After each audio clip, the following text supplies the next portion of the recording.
दोस्तों, कहानी शुरू करने से पहले एक दिल से निकली बात। अगर मेरी कहानी आपको ज़रा भी पसंद आती है तो एक छोटा सा सपोर्ट कर दीजिए, चैनल को सब्सक्राइब करके। आपका एक सब्सक्राइब मेरे लिए बहुत मायने रखता है। और अगर आप इस कहानी में नए हैं तो इसका असली मज़ा लेने के लिए इसके पिछले पार्ट्स ज़रूर देखिएगा। सब आपको प्लेलिस्ट में मिल जाएंगे। तो चलिए बिना वक्त गवाए शुरू करते हैं आज की कहानी, रंजिशे इश्क भाग 39। वेदांश राठौर अपनी ग्रेनाइट की कुर्सी पर बैठा। पूरे हॉल में मौत जैसा सन्नाटा छा गया।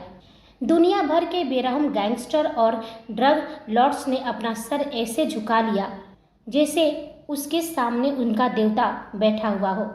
किसी की हिम्मत नहीं हो रही थी कि अपनी पलकें उठाकर उस ड्रैगन मास्क के पीछे छिपी आंखों को देख सके। तभी पूरे हॉल में वेदांश की भारी और बर्फीली आवाज़ गूंजी। हर किसी को अपनी बात कहने के लिए सिर्फ 2 मिनट दिए जाएंगे। याद रखना, अगर किसी ने 2 मिनट से 1 सेकेंड भी ऊपर लिया तो वह खुद अपनी मर्जी से इस हॉल से बाहर निकलकर समंदर में छलांग लगा देगा। मुझे किसी की बकवास सुनने की आदत नहीं है। सबकी सांसें हलक में अटक गई। एक एक करके गैंगस्टर उठे और डरते कांपते अपनी बात 2 मिनट के अंदर खत्म करने लगे। किसी ने हथियारों की डील की बात की तो किसी ने नए रास्तों की। अंत में बारी आई विक्टर की। विक्टर के पास बोलने के लिए बहुत कुछ था, पर घड़ी की सुइयां उसके खिलाफ थी। वह जानता था कि 2 मिनट में मैजिक फार्मूला और मृत्युंजय की पूरी कहानी सुनाना नामुमकिन है। उसने अपनी सूखी जबान को होठों पर फेरा और कांपते हुए सीधे वार किया। विक्टर दबी आवाज में कहा, किंग, मुझे आपसे अकेले में बात करनी है। यह सुनते ही जैसे पूरे हॉल में बिजली कड़क गई हो। सन्नाटा इतना गहरा हो गया कि लोगों को अपनी धड़कनें सुनाई देने लगी। किसी की आज तक इतनी हिम्मत नहीं हुई थी कि वह किंग को हुक्म दे या उससे अकेले में वक्त मांगे। ड्रैगन मास्क के पीछे वेदांश की आंखें और भी डार्क हो गई। वह स्थिर होकर विक्टर को देखने लगा, जैसे उसकी रूह के अंदर झांक कर देख रहा हो कि इस मामूली आदमी में इतनी हिम्मत कहाँ से आई। हॉल में मौजूद दूसरे गैंगस्टर एक दूसरे को देखने लगे। उन्हें लगा कि अब विक्टर की लाश ही बाहर जाएगी। वेदांश ने कुछ सेकंड तक विक्टर को तड़पने दिया। फिर उसने अपनी 2 उंगलियां हवा में उठाई और सभी को बाहर जाने का इशारा किया। बिना एक शब्द बोले दुनिया के सबसे खतरनाक गैंगस्टर चुपचाप अपनी कुर्सियों से उठे और बाहर निकलने लगे। बाहर जाते वक्त वो आपस में फुसफुसा रहे थे, आज विक्टर की सामत आई है, किंग उसे जिंदा नहीं छोड़ेगा। विशाल हॉल में सन्नाटा इतना गहरा था कि विक्टर को अपनी खुद की सांसें किसी शोर की तरह सुनाई दे रही थी। सामने वेदांश राठौर अपनी पत्थर की कुर्सी पर बैठा था। उसने अपनी कलाई घड़ी पर नजर डाली और सर्द आवाज में कहा, 60 सेकेंड, सिर्फ 60 सेकेंड है तुम्हारे पास। अगर तुम्हारी बातों में मुझे दिलचस्पी नहीं लगी तो इस हॉल से सिर्फ तुम्हारी लाश बाहर जाएगी। विक्टर ने एक गहरी सांस ली, अपना सारा हिम्मत बटोरा और एक ही सांस में कह दिया, मैजिक फार्मूला, अर्जुन रघुवंशी और इससे भी बड़ी बात, Mrityunjay Ranaut, the great MJ, वो आपसे मिलना चाहता है। ये कहते ही विक्टर चुप हो गया। उसके 60 सेकेंड खत्म हो चुके थे। वह अपनी फटी आंखों से ड्रैगन मास्क को देख रहा था, जिसकी आंखों के छेद से झांकती काली पुतलियां विक्टर के चेहरे पर टिकी थी। लेकिन विक्टर के अंदर घबराहट का समंदर उबल रहा था। वह मन ही मन बोला, क्या सोच रहा है ये, प्लीज़ मान जाए, बस एक बार एमजे से मिलने के लिए मान जाए। वेदांश के चेहरे पर एक तिरछी और जहरीली मुस्कान उभरी जो उस खौफनाक मास्क के पीछे छिपी रही। उसने बिना एक शब्द बोले अपनी उंगली से दरवाजे की तरफ इशारा किया। विक्टर का चेहरा उतर गया। वह मायूस होकर बिना कुछ कहे हॉल से बाहर निकल गया। जैसे ही विक्टर बाहर गया, हॉल का गुप्त दरवाजा खुला और वेदांश का सबसे वफादार लेफ्ट हैंड शिव अंदर आया और एक काली लेदर की फाइल मेज पर रख दी।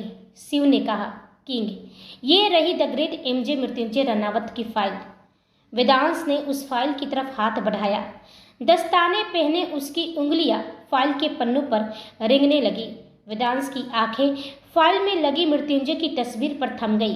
तस्वीर में मृत्युंजय का वही सख्त और बेखौफ चेहरा था। वेदांश गहरी मुस्कान के साथ कहा, तो एमजे, द ग्रेट एमजे, तुम मुझसे मिलना चाहते हो। वायरस, वफादारी और पुरानी दुश्मनी, खेल अब दिलचस्प होने वाला है। वहीं इंडिया में कमरे में तनाव इतना गहरा था कि किसी की सांस लेने की आवाज़ भी साफ सुनाई दे रही थी। अदिति ने एक लंबी और ठंडी सांस ली, फिर नैना की आंखों में आंखें डालकर पूछी, इसका मतलब तूने मेरी और मिस्टर अनावत की सारी बातें सुन ली है? नैना के चेहरे पर कोई सिकन नहीं थी। उसका लहजा एकदम सपाट और बर्फीला था। वह ठोस आवाज़ में बोली, मैंने तुम्हारी और मिस्टर अनावत की बातें भी सुनी हैं और अगस्त के बारे में भी मैं सब जानती हूँ। मैं उसी सिलसिले में यहाँ आई हूँ। अदिति हैरानी से नैना को देखने लगी। नैना ने उसे बीच में ही टोकते हुए कहा, ज़्यादा दिमाग पर जोर मत दो कि मुझे यह सब कैसे मालूम है। बस इतना जान लो कि मुझे सब पता है। फिलहाल सवाल ये है कि तू कर क्या रही है? बिना सच जाने, बिना कुछ समझे तूने इतना बड़ा फैसला ले लिया। अगस्त को अपनी ज़िंदगी से निकाल दिया और उसे मजबूर करियो कि वो अपने 20 साल पुराने दोस्त मिस्टर अनावत को छोड़ दे। यहाँ तक कि तुम्हारी वजह से मिस्टर अनावत ने अगस्त को अपनी ज़िंदगी से निकालने का फैसला तक कर लिया। नैना की बातें सुनकर अदिति के अंदर गुस्से का लावा उबलने लगा।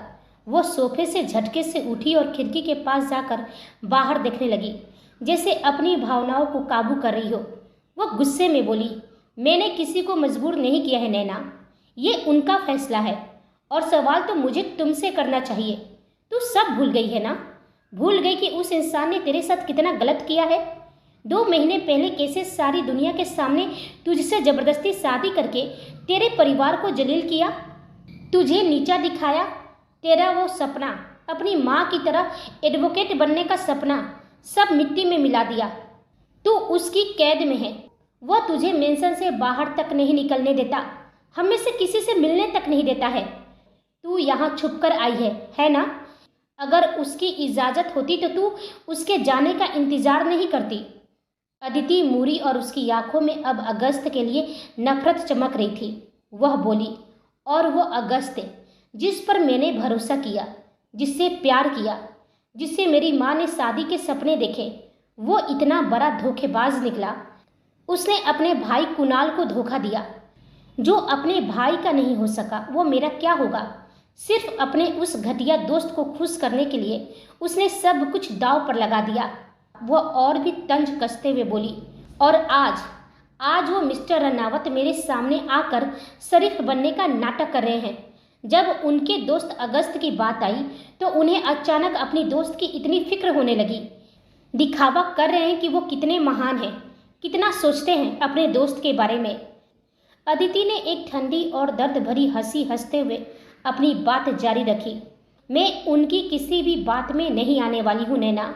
जो इंसान दूसरे की जिंदगियों से खेलता हो, जो अपनों की खुशियाँ कुचल देता हो, उससे क्या उम्मीद रखना? घटिया लोगों से शराफत की उम्मीद करना ही सबसे बड़ी बेवकूफ़ी होती है।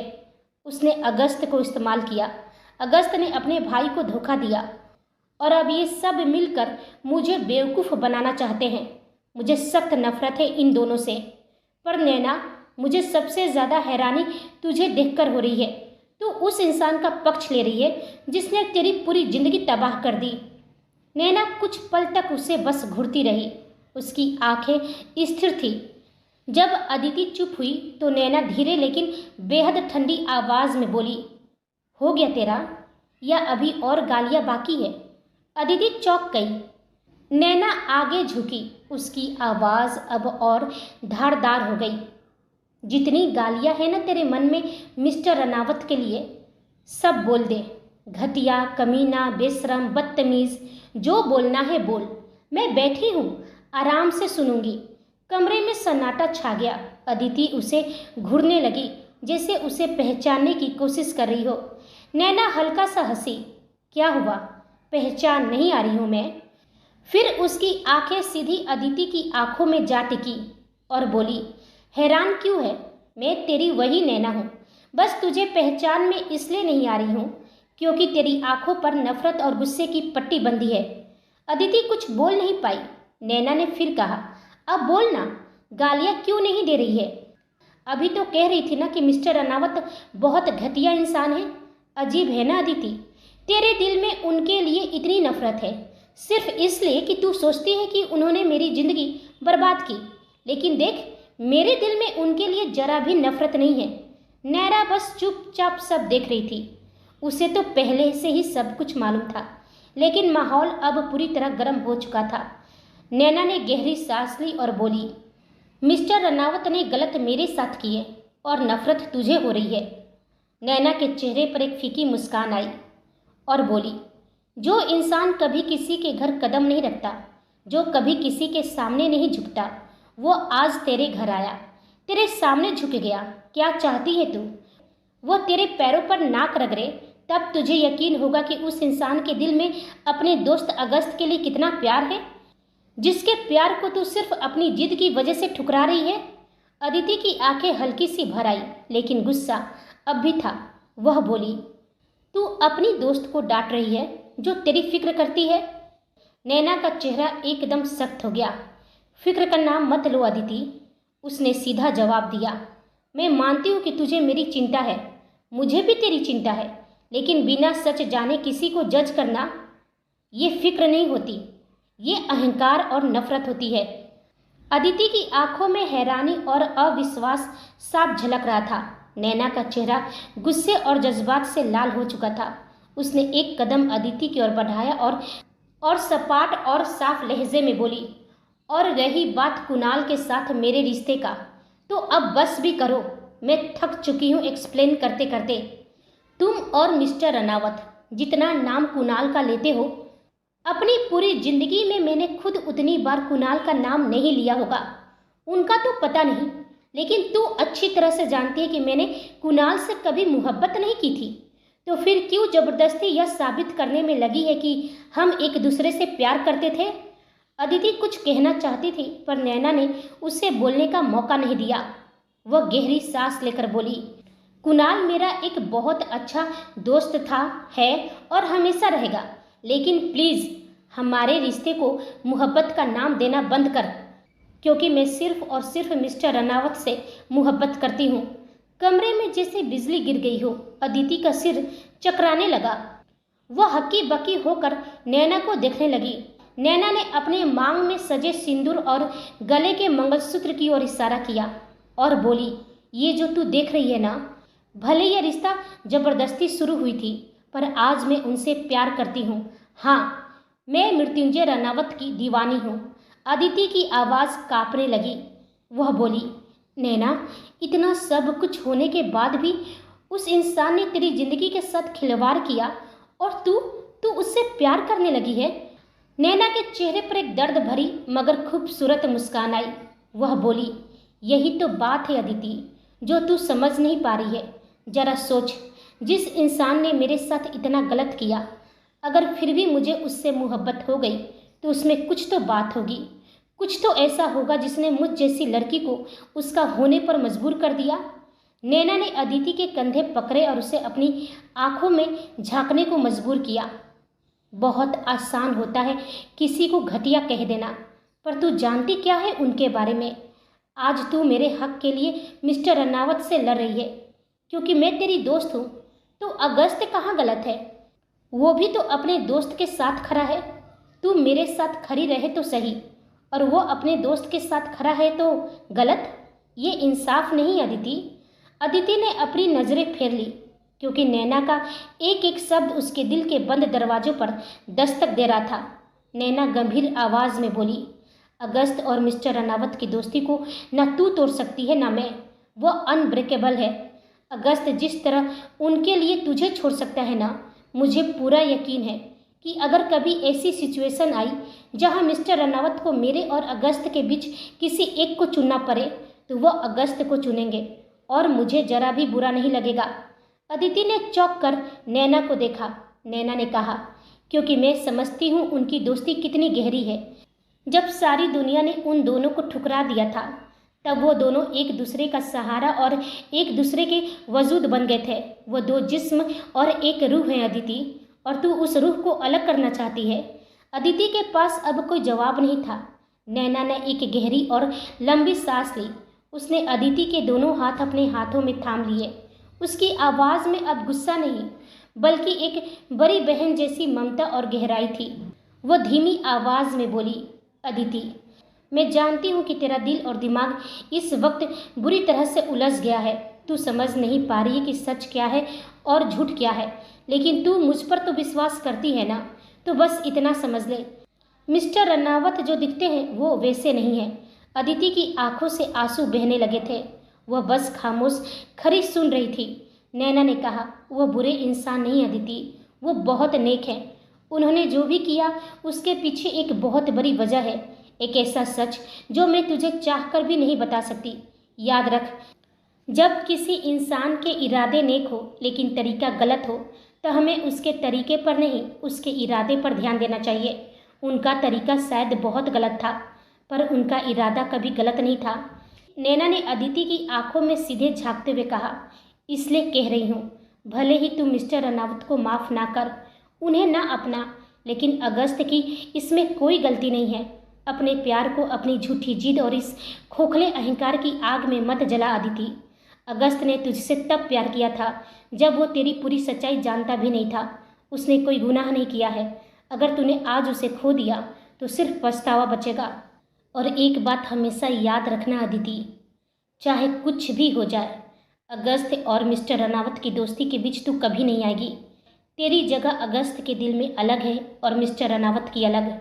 जैसे तू कभी नहीं चाहेगी कि हमारी दोस्ती के बीच कोई आए, वैसे ही उनकी दोस्ती के बीच मत आना। अदिति अभी भी पूरी तरह से उलझी हुई थी। उससे अभी भी फैसला लेने में झिझक हो रही थी। नैना ने उसके चेहरे को गौर से देखा, जैसे उसके अंदर की उलझन को वो समझ गई हो। वह अदिति को थोड़ा झकझोरी और बस इतना बोली, यदि अब भी तू फैसला नहीं ले पा रही है तो बस एक बार अपनी आंखें बंद कर और अपने दिल पर हाथ रखकर पूछ कि क्या तेरा फैसला सही था। क्योंकि भले ही मैं तुझे गलत लगूं, मिस्टर रनावत गलत लगे या अगस्त, लेकिन तेरा दिल कभी झूठ नहीं बोलेगा। और उसके बाद भी अगर तेरा दिल कहे कि तू सही है तो फिर मेरी बात मत सुनना। जो तेरा दिल कहे वही कर, इससे ज़्यादा मैं तुझे कुछ नहीं समझा सकती। वहीं रनावत ग्रुप के हेड ऑफिस में एक बहुत ज़रूरी मीटिंग चल रही थी। मृत्युंजय पूरी गंभीरता से फाइलें देख रहा था। तभी उसके फ़ोन की स्क्रीन चमकी। एक अननोन नंबर से कॉल आ रहा था। मृत्युंजय ने उसे इग्नोर कर दिया और फ़ोन को वाइब्रेशन पर डाल दिया, क्योंकि उसके लिए काम सबसे ऊपर था। लेकिन फ़ोन बार बार बज रहा था। फ्रस्ट्रेट होकर मृत्युंजय ने मीटिंग रोक दी और सबको बाहर जाने का इशारा किया। जैसे ही उसने फ़ोन कान से लगाया, दूसरी तरफ से किसी के ज़ोर ज़ोर से हंसने की आवाज़ आई। वह आवाज़, वह हंसी मृत्युंजय के कानों में पिघले हुए शीशे की तरह उतरी। उसकी भवें तन गई और मुट्ठियाँ इतनी जोर से खींच गई कि उसकी नसें साफ दिखने लगी। मृत्युंजय दांत पीसते हुए खौफनाक आवाज़ में कहा, अर्जुन, अर्जुन रघुवंशी। जैसे ही मृत्युंजय ने यह नाम लिया, दूसरी तरफ की हंसी अचानक रुक गई। अर्जुन की आवाज़ अब गंभीर और जहरीली हो चुकी थी। वह फ़ोन पर कहा, कमाल है मृत्युंजय रनावत, तू मुझे भूला नहीं। अच्छा लगा जानकर कि मैं आज भी तुझे याद हूँ। आखिर भूलते भी कैसे? कोई अपनी बहन के होने वाला सुहाग जो कभी हुआ नहीं, भला कैसे भूल सकता है? खासकर उस सुहाग को जिसने शादी से पहले ही तुम्हारी बहन के साथ सुहागरात मनाई हो, वह भी अपने दोस्तों के साथ मिलकर। यह सुनते ही मृत्युंजय के चेहरे का रंग बदल गया। उसकी आंखों में खून उतर आया। वह दरिंदगी, वह वक्त और उसकी बहन माही का वह मासूम चेहरा उसकी आंखों के सामने घूम गया। उसका शरीर गुस्से से कांपने लगा। अर्जुन क्रूरता से कहा, मैं जानता हूँ कि तुझे पता चल गया है कि मैं जिंदा हूँ। आज फ़ोन करके मैंने बस ये पक्का कर दिया, इसलिए अब छुपकर क्या ही रहना। जब तू खेल खेलना चाहता है तो मैं इसे और मज़ेदार बना देता हूँ। तू मुझे ढूंढ रहा है, लेकिन मैं तुझे मिलूंगा नहीं। जब तू इतने सालों में मेरा कुछ नहीं बिगाड़ सका तो अब क्या ही करेगा? अर्जुन की आवाज़ में जीत का अहंकार था। मुझे पता है कि तूने मेरे उन दोस्तों को बहुत बुरी तरह तरपाकर मारा है, जिन्होंने उस रात मेरा साथ दिया था। पर तू मुझ तक कभी नहीं पहुंच सकता मृत्युंजय रनावत, कभी भी नहीं। मृत्युंजय कुछ नहीं बोला, वह बस अर्जुन को सुन रहा था। गुस्से से उसकी माथे की नसें जरूर तन गई थी, पर उसकी खामोशी किसी बड़े तूफान का इशारा थी। मृत्युंजय की खामोशी अर्जुन को और भी उकसा रही थी। अर्जुन की आवाज़ में वह पुरानी दरिंदगी लौट आई थी। वह फोन पर जहरीली हंसी हंसते हुए बोला, गुस्सा आ रहा है ना मृत्युंजय रनावत, आना भी चाहिए। आखिर अपनी आंखों के सामने अपनी बहन को उजड़ते देखना कोई छोटी बात तो नहीं थी। मृत्युंजय की आंखों में खून उतर आया था। उसका पूरा शरीर पत्थर की तरह सख्त हो गया था। अर्जुन ठंडी आवाज में कहा, तू मुझे केस में घसीटना चाहता है, मेरे ही अपनों को मेरे खिलाफ करना चाहता है, पर अदालत सबूत मांगती है और सबूत के लिए मैं चाहिए, जो तेरे हाथ कभी नहीं आऊँगा। लेकिन हाँ, तेरे लिए एक सरप्राइज है। कुछ ऐसा होने वाला है जो तूने सपने में भी नहीं सोचा होगा। वही जो 20 साल पहले हुआ था। जैसे ही अर्जुन ने 20 साल पहले का जिक्र किया, मृत्युंजय के चेहरे पर सिकन उभर आई। उसका तेज दिमाग खतरे की आहट को भांपने लगा। अर्जुन चिल्लाकर कहा, ज्यादा दिमाग मत लगा, फट जाएगा। मैं बताता हूँ कि क्या होने वाला है। तेरी प्यारी नैना। नैना का नाम सुनते ही मृत्युंजय का दिल एक पल के लिए धड़कना भूल गया। उसे ऐसा लगा जैसे किसी ने उसके सीने में खंजर उतार दिया हो। अर्जुन ने कहा, हाँ, तेरी जान। उसके साथ भी वही होगा जो तेरी बहन माही के साथ हुआ था। तब तू भाई होकर अपनी बहन को नहीं बचा पाया और अब पति होकर अपनी नैना को नहीं बचा पाएगा। बहुत जल्द मैं तुझे उसका वीडियो भेजूंगा। उसे इतना तरपाकर मारूंगा कि उसकी एक एक चीख तेरे कलेजे को चीर देगी। मृत्युंजय की सांसें भारी हो गई थी। अर्जुन चुनौती देते हुए कहा, ढूंढ सकता है तो ढूंढ ले उसे, क्योंकि अब खेल बदल चुका है। Your time starts now. और हाँ, इस वक्त मेरे नंबर को ट्रेस करने में वक्त जाया मत करना, क्योंकि तू मुझ तक तो नहीं पहुंच सकता, लेकिन तूने देरी की तो तुम्हारी प्यारी नैना। उफ, करक करके फोन कट गया। कमरे में मौत जैसा सन्नाटा छा गया। अर्जुन का फोन कटते ही मृत्युंजय के हाथ कांपने लगे। उसने तुरंत कांपते हाथों से नैना का नंबर डायल किया, लेकिन नंबर अभी स्विच ऑफ या नेटवर्क क्षेत्र से बाहर है बता रहा था। मोबाइल की उस मशीन जैसी आवाज ने मृत्युंजय के सब्र का बांध तोड़ दिया। उसने तुरंत मेघा को फोन लगाया। जैसे ही मेघा ने फोन उठाया, उसकी आवाज में घबराहट साफ थी। वह बोली, एमजे, मैं भी तुम्हें ही फोन करने वाली थी। मृत्युंजय की भवें तन गई। उसका दिल की धड़कन एक पल के लिए रुक गई। मेघा बोली, नैना, पता नहीं वो कहाँ है। वो अपने कमरे में नहीं है। मैंने जब गेट कीपर से पूछा तो पता चला कि वो कुछ घंटे पहले मेंशन से बाहर गई थी, पर अब तक लौटी नहीं है। हमने उसे कई बार फ़ोन किया पर उसका नंबर आउट ऑफ रीच बता रहा है। यह सुनते ही मृत्युंजय का दिमाग सुन पड़ गया। उसे लगा जैसे किसी ने उसके सीने पर भारी पत्थर रख दिया हो। मेंशन से बाहर कमरे का तापमान जैसे गिर गया हो।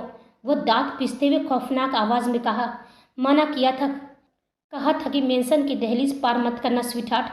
जान से मार दूंगा उस गार्ड को जिसने तुम्हें बाहर जाने दिया। मृत्युंजय की दहाड़ से पूरा केबिन कांप उठा। विपिन, अभी के अभी नैना का नंबर ट्रेस करो, मुझे उसकी आखिरी लोकेशन चाहिए। विपिन बदहवास होकर कमरे के अंदर आया। उसके चेहरे पर पसीना और आंखों में खौफ था। बॉस, मैम मेंशन से बाहर निकली है और हमें खबर तक नहीं हुई। विपिन के हाथ कांप रहे थे, लेकिन उसने तुरंत अपना लैपटॉप खोला और नैना का फ़ोन ट्रैक करने लगा। मृत्युंजय एक पल भी रुकने के मूड में नहीं था। वह पागलों की तरह अपनी गाड़ी की तरफ भागा। विपिन के हाथ की उंगलियां कीबोर्ड पर बिजली की तरह दौड़ रही थी। माथे पर पसीने की बूंदें थी। वहीं फार्म हाउस के अंधेरे कमरे में अगस्त फर्श पर बैठा था। चारों तरफ शराब की बोतलें बिखरी थी और उसका दिमाग अभी भी अदिति के गम में डूबा हुआ था। तभी सन्नाटे को चिरते हुए उसके मोबाइल की रिंग बजी। स्क्रीन पर विपिन का नाम देखकर उसने बेमन से फ़ोन उठाया। अगस्त लड़खड़ाती आवाज़ में कहा, क्या है विपिन? इस वक्त मैं किसी से बात नहीं करना चाहता हूँ, सोने दे मुझे। विपिन चीखते हुए कहा, अगस्त सर, होश में आइए, मैम गायब है। यह शब्द सुनते ही जैसे अगस्त के कानों में किसी ने बर्फीला पानी डाल दिया हो। उसका सारा नशा, अदिति का गम, वो भारीपन पल भर में गायब हो गया। उसकी आंखें हैरत और खौफ से फैल गई। वह हैरानी से बोला, क्या भाभी, क्या बकवास कर रहे हो? वो तो मेंशन में थी ना। विपिन ने जल्दी जल्दी सारी बात बताई। अगस्त का दिमाग चकरा गया। वो झटके से उठा, लड़खड़ाते कदमों से वॉशरूम पहुंचा और अपने चेहरे पर ठंडे पानी के छपाके मारे। उसने दराज से हैंगओवर उतारने की एक तेज दवा निकाली और उसे निगल गया और तूफान की तरह फार्म हाउस से बाहर निकला। वहीं अदिति के घर से निकलते वक्त नैना का दिल भारी था। वह कैब में बैठ गई। जैसे ही कैब शहर के मुख्य सड़क से मुड़ी, रास्ता अचानक सुनसान हो गया। ड्राइवर की ड्राइविंग देखकर नैना के माथे पर पसीना आ गया। वह कांपती आवाज में बोली, भैया आप ये क्या कर रहे हैं? ये रास्ता तो मेंशन की तरफ नहीं जाता। आप गाड़ी इतनी अजीब तरह से क्यों चला रहे हैं? ड्राइवर ने कोई जवाब नहीं दिया। उसने स्टीयरिंग को इतनी जोर से घुमाया कि गाड़ी लहराने लगी। नैना का सिर खिड़की से टकराते टकराते बचा। वह एक तरफ से दूसरी तरफ लुढ़क रही थी। वह गुस्से और डर के साथ बोली, रोको, अभी के अभी गाड़ी रोको वरना मैं पुलिस को कॉल कर दूंगी। नैना ने अपना बैग टटोला, लेकिन ड्राइवर ने अचानक जोरदार ब्रेक मारा और फिर रफ्तार 100 के पार पहुंचा दी। नैना की चीख निकल गई। ड्राइवर के कानों पर जैसे जू तक नहीं रेंग रही थी। वह किसी रोबोट की तरह बस स्टीयरिंग थामे हुए था। तभी नैना की नज़र सामने वाली सड़क पर पड़ी और उसकी रूह कांप गई। सामने से एक विशाल ट्रेलर तेज रोशनी जलाए सीधा उनकी तरफ आ रहा था। नैना ने घबराकर पीछे वाले शीशे में देखा। पीछे से एक भारी भरकम ट्रक उनकी कैब को कुचलने के लिए रफ्तार बढ़ा रहा था।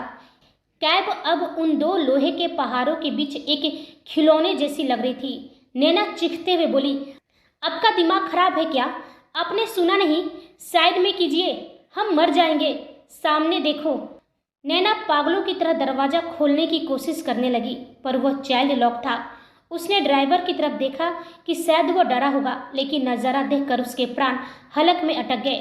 ड्राइवर के चेहरे पर कोई खौफ नहीं था। उसकी आंखों में एक सातिर और शैतानी मुस्कान थी। उसने आईने में नैना की आंखों में देखा और धीरे से बुदबुदाया, रनावत की जान आज मिट्टी में मिल जाएगी। सामने से आता मौत जैसा ट्रेलर और पीछे से कुचलने को तैयार ट्रक। नैना समझ गई थी कि आज उसकी जिंदगी का आखिरी दिन हो सकता है, पर वह हार मानने वालों में से नहीं थी। जैसे ही ट्रेलर करीब आया, नैना ने अपनी जान की परवाह किए बिना अपनी सीट बेल्ट खोली और झपटकर ड्राइवर पर हमला कर दिया। वह बोली, छोड़ छोड़ स्टीयरिंग। ड्राइवर और नैना के बीच चलती गाड़ी में खौफनाक झड़प हुई। नैना ने पूरी ताकत लगाकर स्टीयरिंग को दाईं ओर घुमा दिया। कैब टायर रगड़ती हुई ट्रेलर के पहियों के नीचे आने से बाल बाल बची और सड़क से नीचे उतरकर एक बिजली के खंभे से जा टकराई।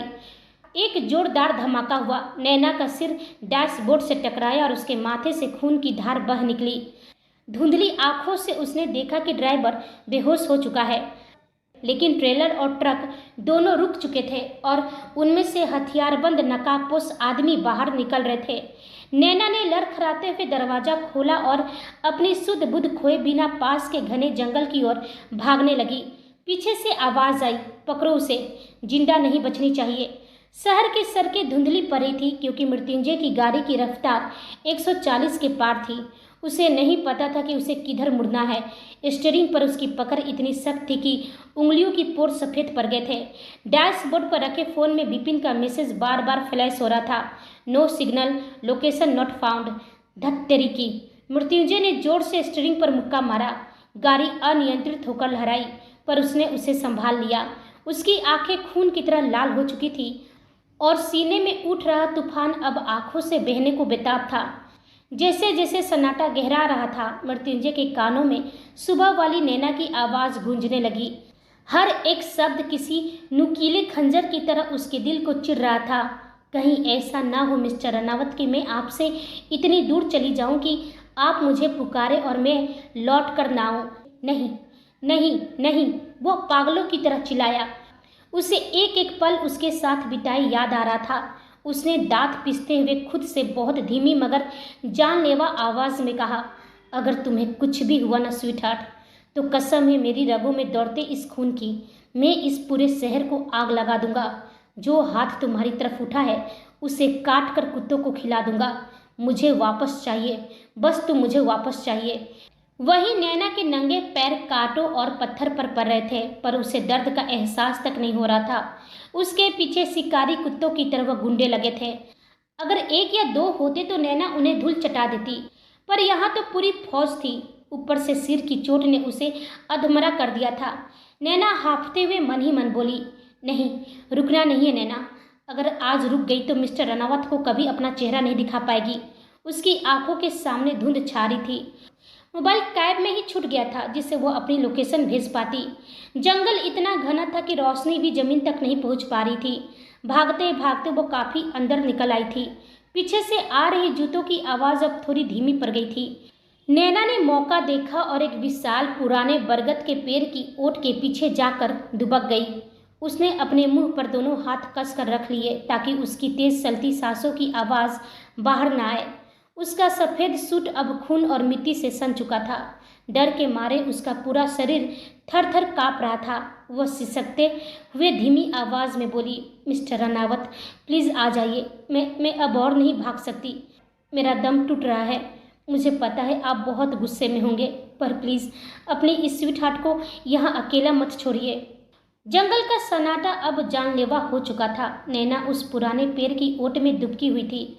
उसकी धड़कनें इतनी तेज थी कि उसे खुद अपने कानों में सुनाई दे रही थी। उसे अपनी आंखें बंद कर रखी थी, पर बदकिस्मती से उसका दुपट्टा का एक कोना झाड़ियों से बाहर निकल आया था। उन नकाबपोश गुंडों में से एक की नज़र उस सुनहरे दुपट्टे पर पड़ गई। उसके चेहरे पर एक दरिंदगी भरी मुस्कान आई। उसने अपने साथियों को रुकने का इशारा किया और अपनी उंगली होठों पर रख ली। वह दबे पांव सूखी पत्तियों को बचाते हुए नैना की तरफ बढ़ने लगा। उसके हाथ में मौजूद खंजर की धार चांदनी में चमक रही थी। वहीं मृत्युंजय के बॉडीगार्ड्स शहर के कोने कोने में फैल चुके थे, जिससे शिकारी अपने शिकार को घेर रहे हो। विपिन के लैपटॉप की स्क्रीन पर अचानक एक लाल बिंदु चमका। वह चीखते हुए कहा, बॉस, लोकेशन मिल गई है। आखिरी सिग्नल शहर के बाहर एक सुनसान जंगल के पास से आया है। मृत्युंजय ने बिना एक पल गवाए गाड़ी का गियर बदला।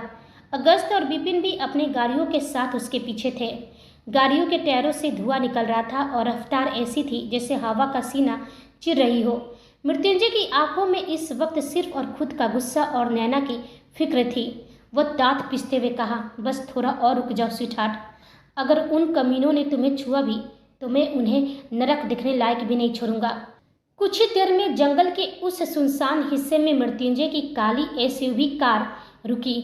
पीछे से अगस्त और विपिन की गाड़ियां भी धूल उड़ाती हुई आ पहुंची। मृत्युंजय के कमांडो जैसे बॉडीगार्ड्स गाड़ियों से कूदकर पलक झपकते ही जंगल के कोने कोने में फैल गए। चारों तरफ टॉर्च की रोशनी और गन की सरसराहट थी। मृत्युंजय पागलों की तरह चीखते हुए, नैना, कहाँ हो तुम स्वीटहार्ट? देखो मैं आ गया। सन्नाटे के सिवा कुछ सुनाई नहीं दे रहा था। कुछ मिनटों बाद बॉडीगार्ड्स का हेड सर झुकाए वापस आया और कहा, बॉस, मैम यहाँ नहीं है। हमने चप्पा चप्पा छान मारा है, पर झाड़ियों में सिर्फ खून के कुछ ताज़ा धब्बे मिले हैं। वे लोग उन्हें ले जा चुके हैं। मृत्युंजय ने अपनी आंखें कसकर बंद कर ली। उसका शरीर गुस्से और डर से कांप रहा था। नहीं, ऐसा नहीं हो सकता। तभी उसकी जैकेट की जेब में रखे मोबाइल का एक तीखा नोटिफिकेशन सायरन गूंजा। मृत्युंजय ने झटके से फ़ोन निकाला। स्क्रीन पर एक अनजान नंबर से वीडियो लिंक आया था। जैसे ही उसने वीडियो प्ले किया, अगस्त और विपिन भी उसके पीछे आकर खड़े हो गए। वीडियो देखते ही मृत्युंजय का चेहरा सफ़ेद पड़ गया और उसके हाथ से फ़ोन गिरते गिरते बचा। वीडियो में नैना एक ठंडे और गंदे फर्श पर अधमरी हालत में लेटी हुई थी। उसका सफ़ेद सूट खून से पूरी तरह लाल हो चुका था। उसके माथे की चोट से खून बहकर चेहरे पर जम गया था। उसकी आंखें आधी खुली थी, जैसे वो आखिरी सांसें गिन रही हो। उसके चारों तरफ 10 से 20 नकाबपोश गुंडे किसी भूखे भेड़ियों की तरह घेरा बनाकर बैठे थे। उनमें से एक ने अपना गंदा हाथ नैना के चेहरे की तरफ बढ़ाया और कैमरे की तरफ देखकर जहरीली हंसी हंसा। गुंडे की आवाज़ उस वीडियो में सुनाई दी, देख ले रनावत, ये है तेरी जान। और अचानक स्क्रीन काला पड़ गया और उसकी मोबाइल बज उठी। मृत्युंजय के हाथ में फ़ोन थरथरा रहा था। जैसे उसने कॉल रिसीव की, अर्जुन रघुवंशी की वह जहरीली और ठहाके भरी आवाज़ सन्नाटे को चिरती हुई गूंजी। वह हंसते हुए कहा, कैसी लगी वीडियो मृत्युंजय रनावत? बेचारी की हालत बहुत बुरी है ना? ठीक वैसे ही जैसे 20 साल पहले तेरी बहन की थी। तू उसे भी नहीं बचा पाया था और आज भी तू अपनी इस जान को नहीं बचा पाएगा। मृत्युंजय की आंखों के सामने खून उतर आया। उसके दिमाग में अपनी बहन की वो आखिरी चीखें और आज नैना की अधमरी हालत एक साथ घूमने लगी। अर्जुन ने कहा, तेरे पास सिर्फ 20 मिनट है। अगर तू नैना तक नहीं पहुंचा तो उसकी लाश ले जाना, और हाँ, मरने से पहले मेरे आदमी उसके साथ जो हैवानियत करेंगे ना, तू सोच भी नहीं सकता। वो तड़पेगी, वो चिल्लाएगी, और मुझे उसे तड़पते हुए सुनने में बहुत मजा आएगा। अर्जुन की आवाज़ फोन के स्पीकर से किसी ठंडे सांप की तरह फुसफुसा रही थी। उसके हर शब्द में नफरत और इंतकाम की गूंज थी। वो दांत पीसते हुए कहा, बहुत शौक है ना मृत्युंजय रनावत, दूसरों के दिमाग से खेलने का। अब तेरी बारी है। तूने मेरे अपने परिवार को मेरे ही खिलाफ खड़ा कर दिया। तुझे बहुत शौक है ना 20 साल पुराने मुर्दे उखाड़ने और केस खोलने का। मृत्युंजय की मुट्ठियां फोन पर इतनी जोर से कसी हुई थी कि प्लास्टिक की चरचराने की आवाज़ आ रही थी। अर्जुन रुका नहीं। उसने अपनी बातों का जहर और भी तेज कर दिया। तो सुन, आज उस अधूरे अध्याय में एक नया पन्ना जोड़ ले। अपनी डायरी में लिख ले कि तू आज भी वैसा ही नामर्द है जैसा 20 साल पहले था। तू अपनी बहन को नहीं बचा पाया था, और आज तू अपनी बीवी को नहीं बचा पाएगा। वो मर रही है मृत्युंजय, और तू बस तमाशा देखेगा। मृत्युंजय धीमी, डरावनी और बर्फीली आवाज़ में कहा, अर्जुन रघुवंशी, तूने आज जो शब्द कहे हैं ना, इनकी कीमत तू अपनी एक एक हड्डी तुड़वा कर चुकाएगा। मैं तुझे मौत मांगने पर भी मौत नहीं दूंगा। मृत्युंजय ने फोन झटके से काटा और उसे डैशबोर्ड पर दे मारा और एक्सीलेटर को फर्श तक दबा दिया। गाड़ी के टायर मिट्टी उड़ाते हुए घूमे और किसी आग के गोली की तरह सड़क पर दौड़ पड़े। पीछे अगस्त और विपिन अपनी गाड़ियों में उसे फॉलो कर रहे थे, पर मृत्युंजय की रफ्तार ऐसी थी जैसे वह समय को पीछे छोड़ देना चाहता हो।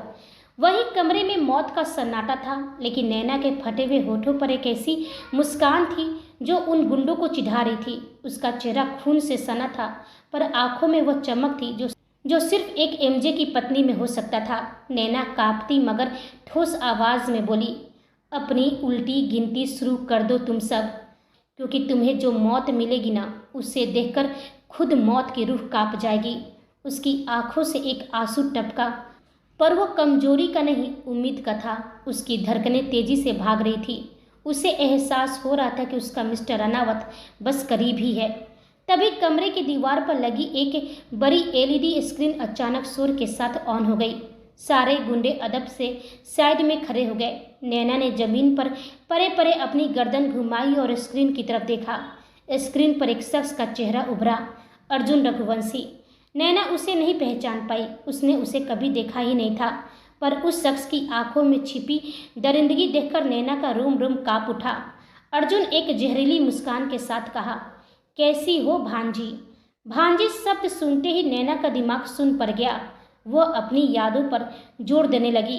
तभी अर्जुन फिर से दहाड़ा, तुम मुझे नहीं पहचानती, पर मैं तुम्हें बहुत अच्छे से जानता हूँ। मैं तुम्हारी माँ त्रिशा रघुवंशी का भाई हूँ, तुम्हारा मामा अर्जुन रघुवंशी। नैना की अधमरी आंखें हैरत से फैल गई। उसे लगा जैसे किसी ने उसके जख्मों पर नमक छिड़क दिया हो। तुम जिंदा हो? वह मुश्किल से बुदबुदाई। अर्जुन कैमरे के बिल्कुल पास आया। उसकी आंखें पागलपन की हद तक चमक रही थी। वह वहसी अंदाज में कहा, हाँ मैं जिंदा हूँ, लेकिन अफसोस तुम बस कुछ ही पलों की मेहमान हो। बहुत गुरूर है ना तुझे तेरे उस मिस्टर अनावत पर। आज उसके पर भी कटेंगे, क्योंकि अब तेरा साथ जो होगा उसका लाइव टेलीकास्ट होगा। तेरा पति देखेगा कि उसकी जान कैसे तड़प तड़प कर दम तोड़ रही है। जब तू चिल्लाएगी और वो कुछ नहीं कर पाएगा, तब जाकर मेरे कलेजे को ठंडक मिलेगी। जमीन पर लहूलुहान पड़ी होने के बावजूद नैना के चेहरे पर एक तिरछी मुस्कान आई। वह करवाहट के साथ बोली, इतनी हिम्मत है तुझमें तो कैमरे के पीछे क्यों छुपा है? सामने आकर मेरे मिस्टर रनावत से लड़। लेकिन तू नहीं आएगा, क्योंकि तेरी उनसे फटती है। अर्जुन का चेहरा स्क्रीन पर गुस्से से काला पड़ गया। नैना रुकी नहीं। उसने जहर भुजे शब्दों का वार जारी रखा। उसने कहा, तू पताल में भी छुप जाएगा ना, तो मेरे मिस्टर रनावत तुझे ढूंढ निकालेंगे। तुझे ऐसी मौत मिलेगी कि नरक के दरवाजे भी तेरे लिए नहीं खुलेंगे। पर मुझे एक बात बता, तुझे जरा भी शर्म नहीं आती? मैं तेरी अपनी भांजी हूँ। अपनी ही भांजी के साथ ऐसी हैवानियत। नैना की बात सुनते ही अर्जुन पागलों की तरह अट्टहास करने लगा। उसकी हंसी दीवारों से टकराकर और भी डरावनी लग रही थी। वह क्रूरता के साथ कहा, भांजी, मेरी सगी भांजी, अगर तू मेरी सगी भांजी होती ना, तब भी तुझे मारने में मुझे कोई तकलीफ नहीं होती। लेकिन सच तो कुछ और ही है। सच ये है कि तू मेरी सगी भांजी है ही नहीं। नैना की आंखें हैरत से फैल गई। उसे लगा जैसे उसके कानों ने कुछ गलत सुना हो। अर्जुन कैमरे के और करीब आया। उसकी आंखों में एक घिनौनी चमक थी। उसने कहा, सही सुना तूने। तू मेरी बहन त्रिशा रघुवंशी की सगी बेटी नहीं है। तू तो अपने अयास बाप सिद्धार्थ कपूर के पाप का नतीजा है। नैना का शरीर कांपने लगा। उसकी सांसें भारी हो गई थी। वह बस धीरे धीरे अपना सिर हिला रही थी, जैसे इस सच को झुठला रही हो। पर अर्जुन का वार अब और भी गहरा था। वह जहर उगलते हुए कहा, हैरान क्यों हो? तेरा बाप सिद्धार्थ कपूर, उसका एक कोठे वाली वेश्या के साथ संबंध था। तू उसी की नाजायज औलाद है। तेरे रगों में तो वैसे ही गंदा खून दौड़ रहा है। तुझे खत्म करने में मुझे जरा सी भी तकलीफ नहीं होगी, क्योंकि तू रघुवंशी खानदान का हिस्सा कभी थी ही नहीं। नैना को लगा जैसे मौत आने से पहले ही वो अंदर से मर गई हो। उसकी आंखों के सामने अंधेरा छाने लगा और उसका दम घुटने लगा। अर्जुन रघुवंशी की वह घिनौनी मुस्कान स्क्रीन पर आखिरी बार चमकी। सोचा तुझे मरने से पहले तेरा सच बताना बहुत जरूरी है। अब इस कड़वे सच के साथ ही दम तोड़ना, अपनी पहचान की गंदगी को महसूस करते हुए मरना। उसने अपने आदमियों को इशारा किया, जो करना है करो इसके साथ, और फिर इसे मौत का घाट उतार देना। याद रहे, लाइफ फिर कटनी नहीं चाहिए। रनावत को हर पल का मजा मिलना चाहिए। क्लिक के साथ एलईडी स्क्रीन काली पड़ गई। कमरे में अब सिर्फ उन दरिंदों की भारी सांसें और नैना की सिसकियां थी। वह फर्श पर बेजान पड़ी थी। अर्जुन के कहे एक एक शब्द उसके कान के पर्दों को फाड़ रही थी। वेश्या की बेटी, गंदा खून, नाजायज औलाद। उसे त्रिशा का वो ममता भरा चेहरा याद आ रहा था, जिसे वह अब तक अपनी ढाल समझती थी। फिर उसे मिस्टर रनावत का चेहरा याद आया। क्या वह उसे स्वीकार करेंगे? क्या इस सच को जानने के बाद भी वह उसे अपनी स्वीटहार्ट कहेंगे? उसका दम घुट रहा था। उसे लगा जैसे जहर उसकी रगों में उतर चुका है। वह अब और भागना नहीं चाहती थी। वह अब और लड़ना नहीं चाहती थी। उसका वजूद ही जब झूठ निकला तो जीने की चाहत जैसे खत्म हो गई। उन गुंडों के चेहरे पर वहसीपन साफ था। उनमें से एक ने अपनी शर्ट के ऊपर के बटन खोले और नैना की तरफ कदम बढ़ाया। दूसरा गुंडा कैमरा सेट कर रहा था ताकि हर एक पल रिकॉर्ड हो सके। गुंडे ने गंदी आवाज में कहा, घबरा मत, बहुत मजा आएगा। रनावत तो बाद में आएगा, पहले हम तेरा स्वागत कर लेते हैं। वह नैना के बेहद करीब आ गया। उसने नैना के बिखरे हुए बालों को जोर से मुट्ठी में जकड़ लिया। नैना की आंखों से आंसू गिर रहे थे, पर उसकी आवाज़ नहीं निकल रही थी। वह बस शून्य में देख रही थी। ठीक उसी पल कारखाने के बाहर एक सन्नाटा छा गया और फिर एक ऐसा धमाका हुआ जैसे कोई पहाड़ टूट गया हो। कारखाने का लोहे का विशाल दरवाजा किसी कागज के टुकड़े की तरह उड़ता हुआ सीधा उन गुंडों के बीच आकर गिरा। दो गुंडे तो उस दरवाजे के नीचे दबकर वहीं ढेर हो गए। धूल की गुबार के बीच एक साया खड़ा था, हाथ में सुलगती हुई गन, आंखों में साक्षात यमराज का क्रोध और कोट पर खून के धब्बे। मृत्युंजय रनावत पहुंच चुका था। धूल के गुबार के बीच खड़ा मृत्युंजय किसी काल जैसा लग रहा था। उसकी नज़र फर्श पर पड़ी नैना पर गई, जो लहूलुहान और बेजान हालत में लेटी हुई थी। उसकी आंखें आधी खुली थी, पर उनमें कोई हरकत नहीं थी। उसका चेहरा सफ़ेद पड़ गया था और गले पर गहरे नीले निशान साफ नजर आ रहे थे। मृत्युंजय का दिल एक पल के लिए रुक गया और वो चीखा, स्वीटहार्ट। वहीं कैमरा अभी भी लाइव टेलीकास्ट कर रहा था। अर्जुन रघुवंशी अपने अड्डे पर बैठा हुआ यह सब देख रहा था। मृत्युंजय को देखते ही उसके चेहरे पर एक घिनौनी मुस्कान आई और कहा, आ गया रनावत, अब देख अपनी जान का आखिरी तमाशा। मृत्युंजय ने गन निकाली और उसे लोड किया। पहले गुंडे ने, जिसने नैना के बाल पकड़े थे, भागने की कोशिश की, लेकिन मृत्युंजय ने उसे झटके से पकड़ा और उसका गला अपने हाथों से दबा दिया। गुंडा छटपटाने लगा, पर मृत्युंजय ने उसे नहीं छोड़ा। उसकी उंगलियां गुंडे के गले में धंस रही थी। वह वहसी आवाज में बोला, तूने उसे हाथ लगाया? तेरी रगों में दौड़ता हुआ एक एक कतरा खून मैं निचोड़ लूंगा। गुंडा बेजान होकर जमीन पर गिर पड़ा। मृत्युंजय ने गन उठाई और बाकी गुंडों पर गोलियां चलाना शुरू कर दिया। कारखाने में गोलियों की गूंज और गुंडों की चीखें भर आई। मृत्युंजय जैसे पागल हो गया था। वह किसी को भी जिंदा नहीं छोड़ना चाहता था, लेकिन मौत भी आसानी से नहीं देने वाला था। वहीं फर्श पर लेटी नैना की हालत बद से बदतर होती जा रही थी। उसकी सांसें रुक रुक कर चल रही थी और उसकी आंखों के सामने अंधेरा छाने लगा था। अर्जुन की बातें अभी भी उसके दिमाग में घूम रही थी। वेश्या की बेटी, गंदा खून, नाजायज औलाद। उसे लगा जैसे मौत आने से पहले ही वो अंदर से मर गई हो। उसने मृत्युंजय की तरफ देखा। उसकी आंखों में अब कोई उम्मीद नहीं थी, सिर्फ एक गहरी खामोशी थी। वह कुछ कहना चाहती थी पर उसकी आवाज़ नहीं निकल रही थी। कारखाने में अब मौत का सन्नाटा था, सिवाय मृत्युंजय की चीखों का। उसने नैना के बेजान शरीर को अपने सीने से लगा रखा था। उसके कोट पर नैना का खून लग चुका था, पर उसे कोई सुध नहीं थी। वो पागलों की तरह उसे झकझोर रहा था। स्वीटहार्ट, अपनी आंखें खोलो। देखो, तुम्हारा मिस्टर रनावत आ गया है। प्लीज़ प्लीज़ तुम अपनी आंखें खोलो। जो तुम कहोगी मैं सब मानूंगा। तुम चाहती हो ना कि मैं तुम्हारे पास रहूं।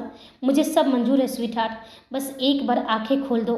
मृत्युंजय की आंखों से गिरते आंसू नैना के पीले पड़ चुके चेहरे पर गिर रहे थे। अगस्त, बिपिन और वहां मौजूद पत्थर दिल बॉडीगार्ड्स की आंखें भी भर आई थी। उन्होंने अपनी पूरी जिंदगी में एमजे को इस तरह टूटते, रोते और गिड़गिड़ाते हुए कभी नहीं देखा था। जो इंसान पूरी दुनिया के लिए काल था, आज वो अपनी जिंदगी का भीख मांग रहा था। मृत्युंजय ने नैना के माथे को चूमा और उसके ठंडे हाथों को अपने हाथों में रगड़ने लगा। वह बोला, स्वीटहार्ट उठो, तुम इतनी कमज़ोर नहीं हो सकती।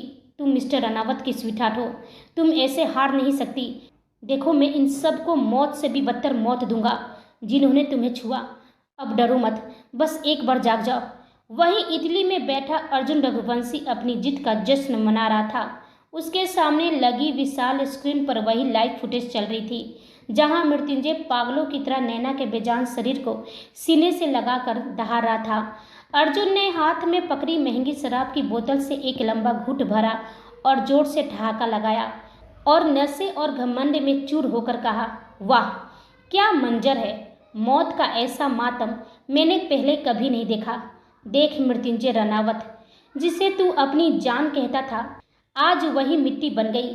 20 साल पहले तेरी बहन गई थी और आज तेरी यह स्वीटहार्ट भी चली गई। उसने स्क्रीन पर दिख रहे मृत्युंजय के टूटते हुए चेहरे को जूम किया और अपनी आंखें मूंद ली। उसे वह सुकून मिल रहा था जिसका इंतजार वह बरसों से कर रहा था। वह बुदबुदाया, डैड, जो काम आप इंडिया में रहकर नहीं कर सके, वह देखिए मैंने इटली में बैठकर कर दिया। अब रनावत के पास ना तो कोई सबूत है और ना ही जीने की कोई वजह। वह 20 साल पुराना केस क्या खाक खोलेगा। अब तो वह नैना की लाश के साथ अपनी रूह भी दफना देगा। उसने एक कुटिल मुस्कान के साथ अपने लैपटॉप पर उंगलियां चलाई और बुदबुदाया, ऐसे मज़ा नहीं आ रहा है। मृत्युंजय रनावत अपनी नैना की मौत का शौक अकेले अकेले मना रहा है।